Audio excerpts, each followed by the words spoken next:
Labis ang pagkabigla ng mga Pinoy boxing fans. Ang dating promoter ng former 3rd Division World Champion na si John Riel Casimero ay nasa Pilipinas na, nasa siyudad ng Sugbo o sa Cebu City. Magbabalik na ba ang tandem ni Casimero at ng Japanese promoter na si Mr. Masayuki Ito?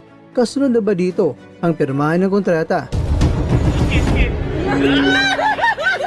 Casimero nanganganib na makauwi sa Leyte dahil para mabibingwit na ng taga Cagayan de Oro City. Casimero mas pinili ang laban na maaari niyang maranasan na maglupaypay. Dito po galing mga kakwento ang balitang ibabagi ko sa inyo. Kaya tara, kwentuhan na!